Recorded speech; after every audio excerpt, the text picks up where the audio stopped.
আসসালামু আলাইকুম সম্মানিত দর্শক, সবাই কেমন আছেন? আজকে আমি শেয়ার করব অলিম্পিক কোম্পানির সুন্দর একটা নুডলস রেসিপি। এটা একদম মুখে স্বাদ লেগে থাকবে। তো আমি চুলাটা অন করে দিয়েছি। পেঁয়াজ, রসুন আর অলরেডি চিংড়ি মাছ কুটে ধুয়ে আমি সয়াবিন তেল দিয়ে দিচ্ছি। আপনার চাইলে যে কোনো তেল দিতে পারবেন। লবণ দিয়ে দিচ্ছি স্বাদ মতো। নাড়াচাড়া করে একটু মিক্স করে দিব। এ পর্যায়ে কাঁচামরিচ দিয়ে দিচ্ছি 3-4টা। আপনার চাইলে কম বেশি দিতে পারবেন, ঝাল যতটুকু খাবেন। তো আবারও একটু নাড়াচাড়া করে মিক্স করে দিচ্ছি। তো ফাঁকে আরেকটা কথা বলে যাই, যারা আমার চ্যানেল নতুন এসেছেন আর ভালো লাগলে অবশ্যই চ্যানেলটা সাবস্ক্রাইব করে রাখবেন, লাইক শেয়ার কমেন্ট করতে ভুলবেন না।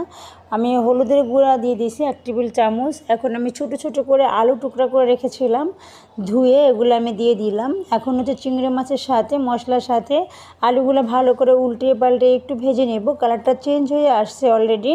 তো আরেকটু ভাজবো। এখানে হাফ সেদ্ধ হয় মতো আলুটা একটু ভেজে নেব। তো এ পর্যায়ে আলুটা ভেজে নেওয়া হয়ে গেছে আমার। তো চুলার আঁচটা আমি এখন বাড়িয়ে দিব। আর একটা কাজ করব, আমি একটা ডিম দিয়ে দিব। আপনার চাইলে 4টা-5টা ডিম দিতে পারবেন। তো আমি একটা ডিম দিয়ে রান্না করব।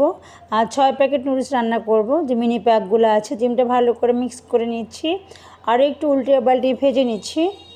তো আমার এই রেসিপিতে রান্না করলে এতটাই মজার হবে বলে বোঝাতে পারবো না। তো আসলে যারা একবার রান্না করে ট্রাই করে দেখবেন, আমাকে কমেন্টস করে জানাবেন। তো আমি অলিম্পিক কোম্পানি নুডলস নিয়েছি। এই যে মিনি প্যাকগুলো বের হয়েছে, এটা খেতে খুবই মজার হয়।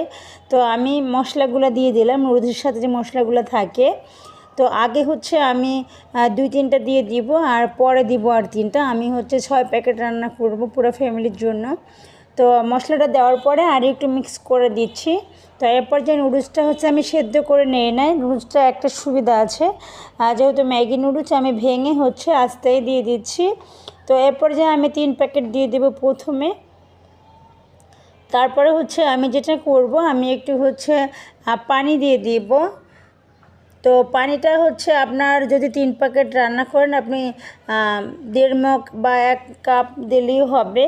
আর যদি 6 প্যাকেট রান্না করেন, আপনি 3 কাপ দিতে হবে। আপনার চুলার আঁচ যদি বাড়িয়ে দেন, একটু বেশি লাগতে পারে। তো এরপর মশলা আরও 3টা আমি দিয়ে দিচ্ছি। তো আশা করি আপনাদের কাছে খুবই ভালো লাগবে। ইয়াম্মি নুডলসটা আপনি ঝটপট রান্না করে খাওয়াতে পারবেন। সর্বোচ্চ আপনার 5 থেকে 7 মিনিট সময় লাগবে রান্না করতে।